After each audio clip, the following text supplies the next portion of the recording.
À l'occasion d'un rendez-vous presse organisé par Urbanera, la filiale d'aménagement de Bouygues Immobilier, Businessimo s'est rendu à Bordeaux pour visiter l'écoquartier Ginko. Reportage. Nous sommes aujourd'hui heureux de vous accueillir sur l'opération de Ginko à Bordeaux. Donc Ginko, c'est quoi? C'est un écoquartier réalisé par Urbanera, la filiale d'aménagement de Bouygues Immobilier, au travers d'une concession d'aménagement dont nous avons eu la chance d'être lauréats il y a un peu plus de 10 ans auprès de la collectivité locale. À partir de ce samedi 2 octobre, nous aurons la chance sur ce quartier d'accueillir également un marché forain, un marché d'une vingtaine de commerçants, des commerces de bouche, rôtisseries, poissonniers, mais aussi fromagers et autres, de manière à nous permettre à tous de pouvoir consommer local, de profiter de produits de terroir et de grande qualité, tout en étant en circuit court. L'ouverture du marché forain n'est pas la seule actualité qui rythme la vie à Ginko. Dans quelques jours, un concours d'architectes sera lancé pour travailler sur l'îlot frugal bordelais. Alors, l'îlot frugal bordelais, c'est quoi?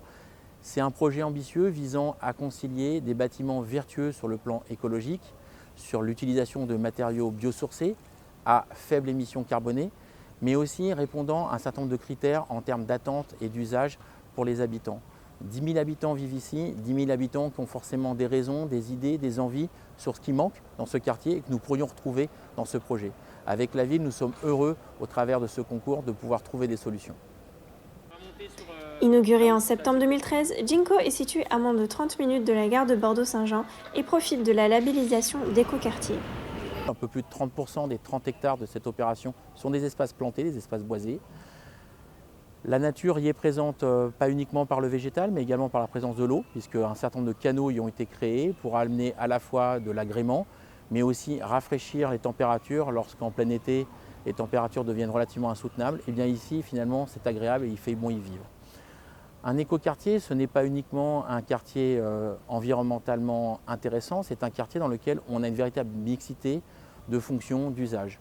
38% des habitations de ce quartier sont des habitations à vocation sociale. Les autres sont des habitations à vocation résidentielle, dont un peu plus de 2 tiers aujourd'hui sont des propriétaires occupants.